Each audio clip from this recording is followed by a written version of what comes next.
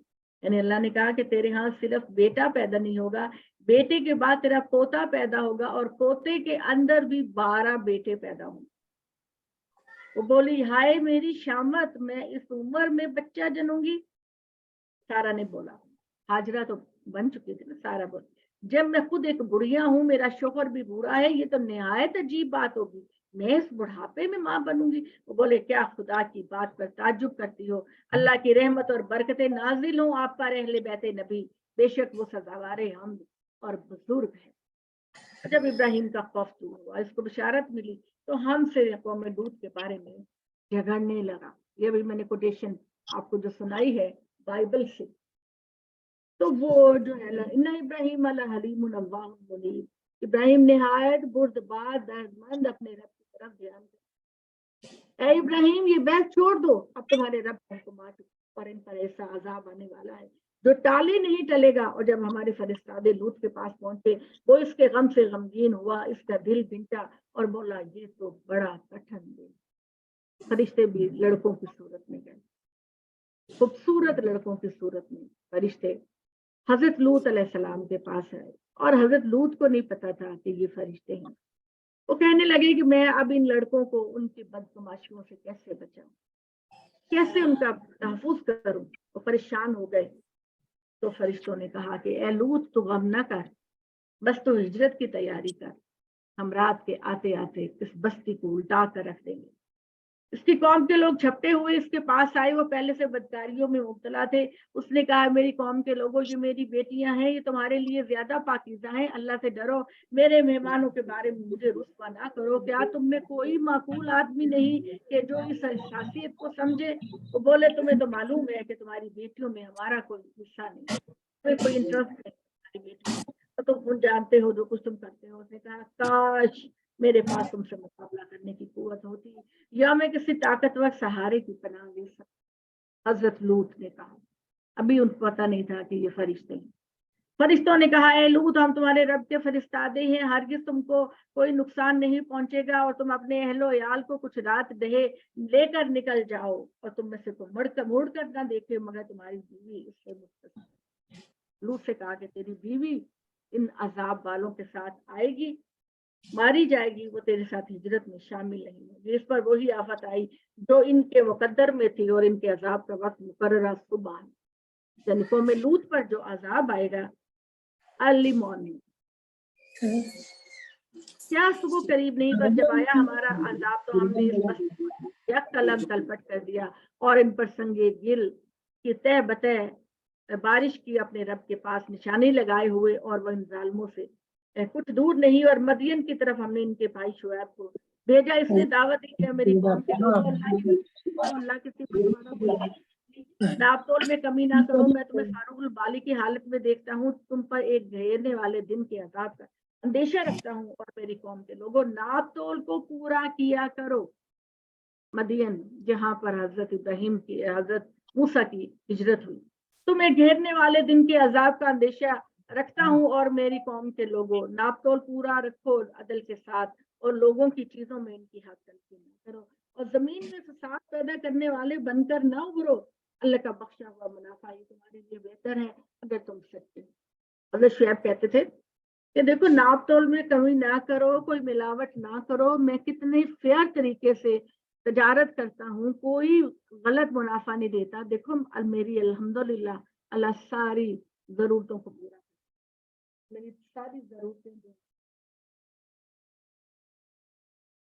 اچھا جی, اور میں نگران نہیں. وہ بولے شعیب تمہاری نماز تم کو یہ سکھاتی ہے کہ ہم ان چیزوں کو چھوڑ بیٹھے جن کی ہمارے باپ دادا پرستش کر رہے ہیں, کہ ہم اپنے مال میں اپنی مرضی کے مطابق استعمال نہ کریں, بس تم ہی ایک دانش مند اور راست رو رہ گئے ہو. اس نے کہا میری قوم کے لوگوں, اگر میں اپنے رب کی جانب سے ایک واضح دلیل پر ہوں, اور اس نے مزید اپنی جانب سے مجھے جس کے حسن بھی عطا کیا, تو اس کے سوا تمہیں اور کس چیز کی دعوت دوں. میں یہ نہیں چاہتا کہ تمہاری مخالفت کر کے وہی چیز اختیار کروں جس سے تم روک رہا ہوں. میں تو صرف اصلاح چاہتا ہوں. جس حد تک